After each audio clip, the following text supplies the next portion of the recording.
Hello everyone, welcome back to Sydney and Starlet, and if you're new here, welcome, enjoy the videos. So today me and Sydney are going to be reading Disney's Mulan. So let's begin.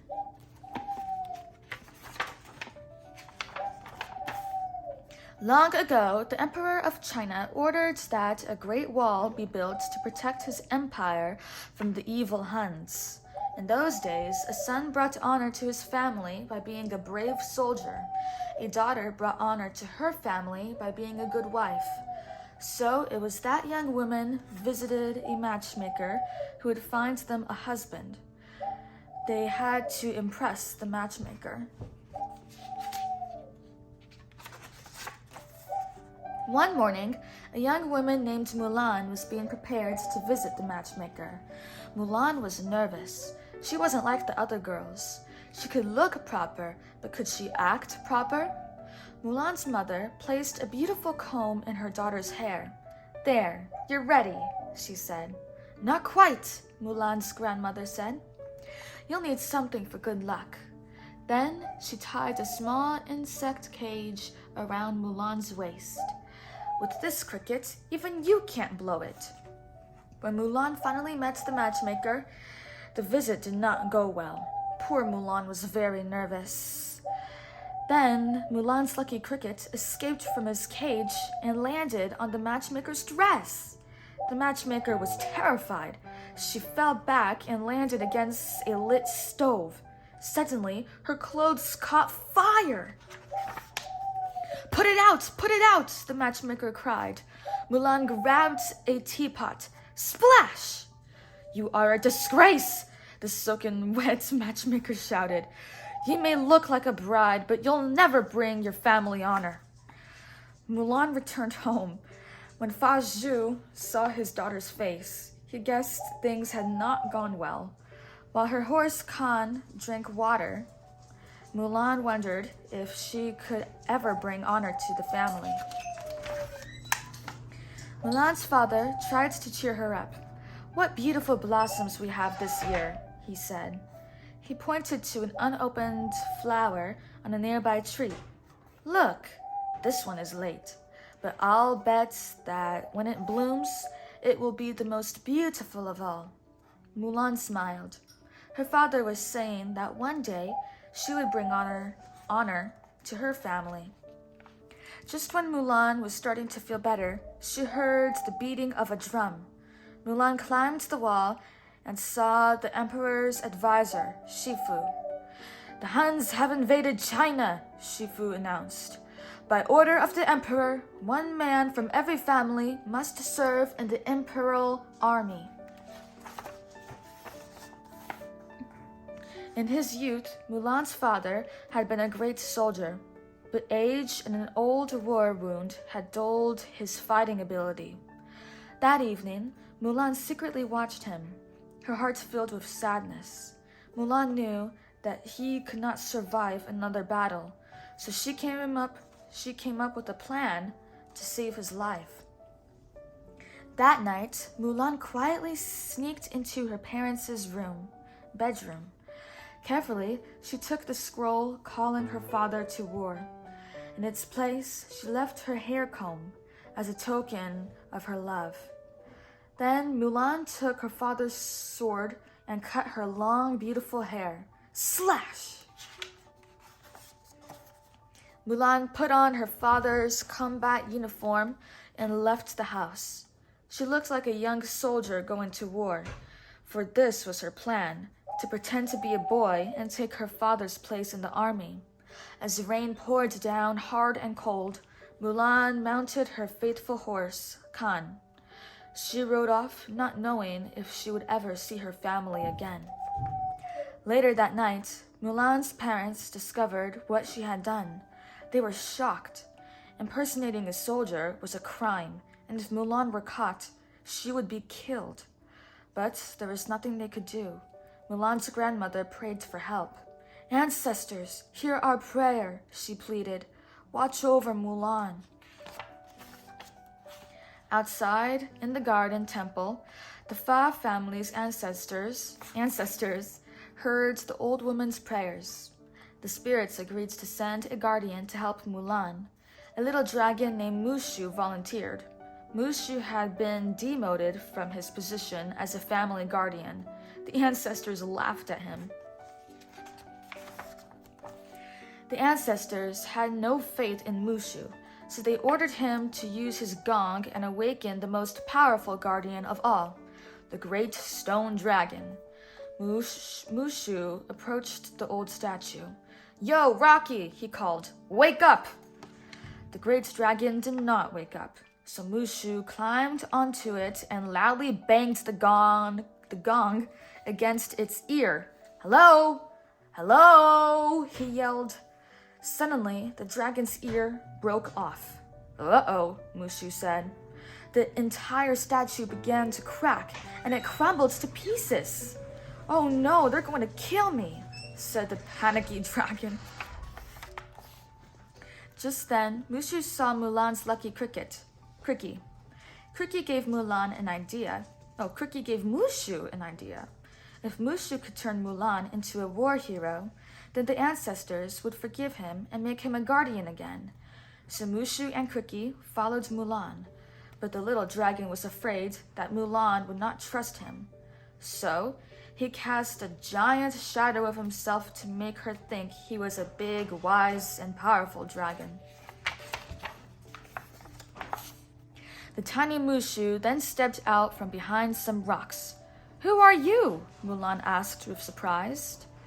"Who am I? I am the powerful, the pleasurable, the indestructible Mushu," he replied. "Pretty hot, huh?" Mulan wasn't sure, but she did let him join her. She would need all the help she could get. Later that day, Mulan reached the Imperial Army camp, where she met 3 recruits, Yao, Ling, and Xin Po. Mulan tried to act like a man and slapped Yao on the back, but instead of starting a friendship, poor Mulan started a fight. They stopped fighting when Captain Shang spoke. "Soldiers, tomorrow the real work begins." The next day, combat training began. Shang fired an arrow into a tall pole and ordered Yao to get it. But first, he tied 2 heavy bronze discs to Yao's wrists. "One disc represents strength," Shang said. "The other represents discipline. You need both to reach the arrow." Yao could not climb the pole. No one could. In the days ahead, the recruits trained hard to be good soldiers. Training was difficult for Mulan. Then, just when it seemed Mulan would never be a soldier, she realized how to climb the pole.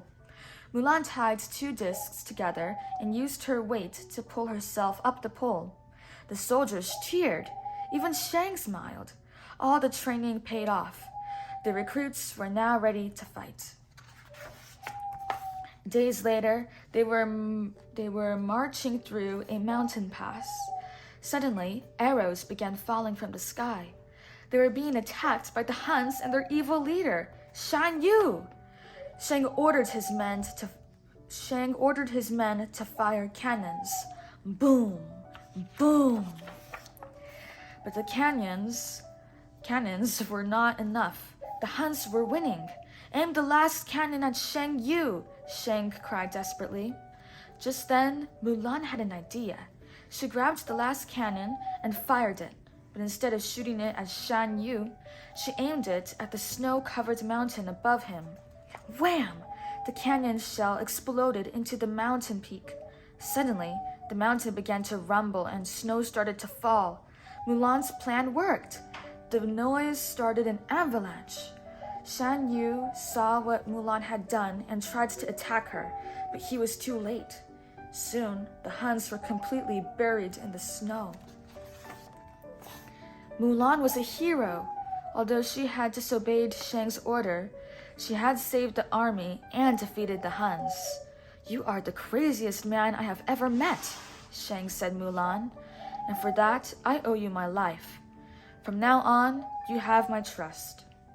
Mulan felt weak. She had been wounded by Shan Yu. Suddenly, the young girl fainted. Mulan was taken to the medic's tent, where the doctor discovered the truth. The brave soldier was a woman. Shang was shocked. I did it to save my father, Mulan explained. Shang did not answer. Although Mulan was a hero, she had committed a terrible crime and must be punished. Shang held Mulan's sword and prepared to strike, but he could not, for Mulan had saved him. He dropped the sword. A life for a life, Shang said. With that, Shang walked away and left Mulan and Khan behind on the cold mountainside. Mulan was very sad. She felt like a failure. Mushu tried to cheer her up. Come on, you've got to let these things go, he said. You risked your life to help the people you love. At least you had good intentions. Suddenly, Mulan saw Shan Yu and 5 of his Huns. They were alive and heading for the Imperial City. We have to do something, Mulan cried. With that, she jumped off, grabbed her sword, and ran toward Khan. Mushu hesitated. Are we in this together or not? Mulan asked the little dragon. Yeah, Mushu agreed. Let's go kick some honey buns. With Cricky in tow, they rode off to the Imperial City.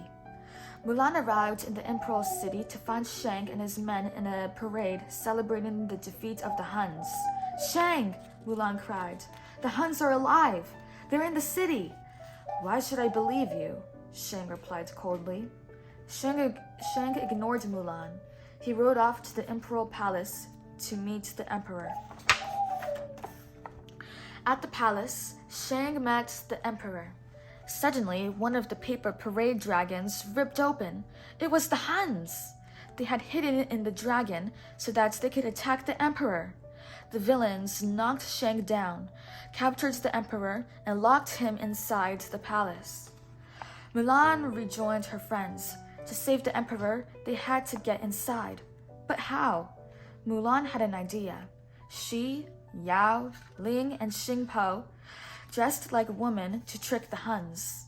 With Shang, they climbed the palace pillars. Mulan, Yao, Ling, and Xingpo approached Shan Yu's men and quickly overpowered them. Meanwhile, Shan Yu was holding the Emperor captive. Bow to me, he ordered. But the Emperor bowed to no one. Just in time, Shang burst in and knocked down Shan Yu. As they fought, Xingpo grabbed the Emperor and carried him to safety. Shan Yu knocked Shang out and chased Mulan onto the roof. He did not know that Mulan had planned a trap. Ready, Mushu? Mulan cried. I am ready, baby, Mushu answered. With that, Mushu fired a rocket into Shan Yu. The rockets took the villain away forever. Later, the Emperor presented Mulan with his own pendant and the sword of Shan Yu. When they see this pendant, your family will know that you have saved the life of the Emperor, he said. When they see this sword, the world will know that you have saved China. Then the Emperor did the unthinkable. He bowed in respect to Mulan. Mulan returned home. Her mother and grandmother wept with joy, and her father was filled with pride. Soon, Mulan had an unexpected visitor. It was Shang. Mulan asked him to stay for dinner, and Shang happily accepted. Mulan's family watched the two in quiet contentment. They sensed a very special relationship blooming.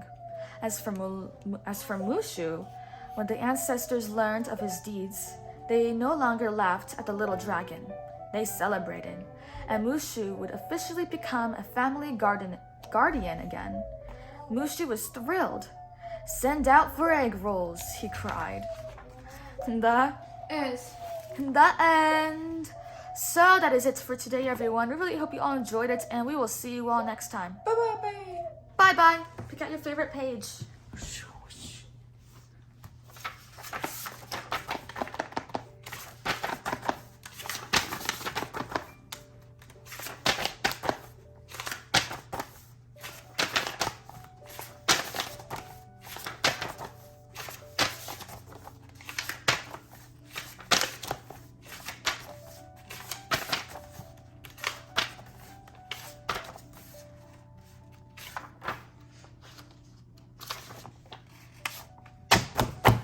It's a very good page. Who's your favorite character? Ja. Mulan. Good choice. Bye-bye! Ja.